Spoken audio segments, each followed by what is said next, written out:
So this is for the Tagalog language learning and cultural studies at California schools. And so we go around introducing ourselves to communities and groups, talking about culture and theory and how it applies to modern day Filipino Americans. MNA is a term called modern Native American and can include Filipinos as well as other cultures where they have immigrant parents and their children were born here in America, specifically in California. So as a storyteller participant in Tagalog studies, we're learning about words and vocabulary and people. And so based off Riley, which happens to be my friend here, she introduced us to these words. So if you want to hold up the words and kind of just talk about what that means. Yeah, so mabuhay, it means welcome. You'll often hear it on like Philippine Airlines, like mabuhay, welcome to Philippine Airlines, but it also means long live. So it's like long live, culture, people, all that stuff. Malaya means free, which is what Filipinos have been fighting for, since, colonialism from Spain, the US, and Japan.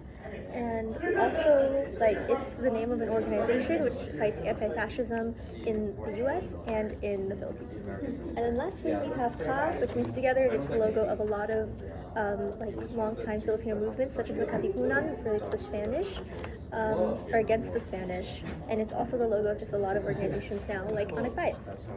And then if you could kindly read this prompt. Filipinas. Imagine the message could only be read by 9 people from your island out of 7,641 archipelagos.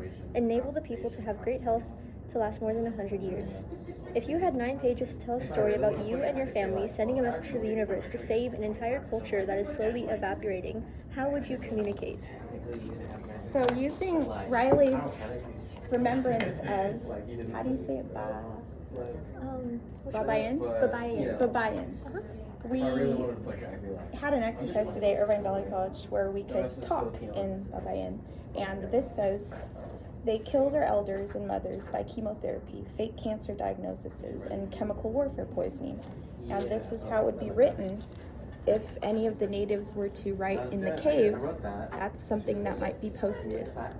And so today's language learning, culture, and theory when it comes to Tagalog studies will empower others to believe and hope and connect and also celebrate all the achievements, accomplishments, and goals of these survivors that are here now, remembering all the people that have gone before us to set the stage for us to continue in that spirit of togetherness, as well as connect with our peers, our classmates, our aunts, our uncles, our families, and tell those stories and let those souls breathe, because our fathers and our grandfathers and our mothers have not only died on this soil, they have died on our home soil, which is about 16 hours away in the island of the Philippines. So doing things like this and coming together as communities can continue the legacy of our people to survive and become a huge voice in American society. Yeah.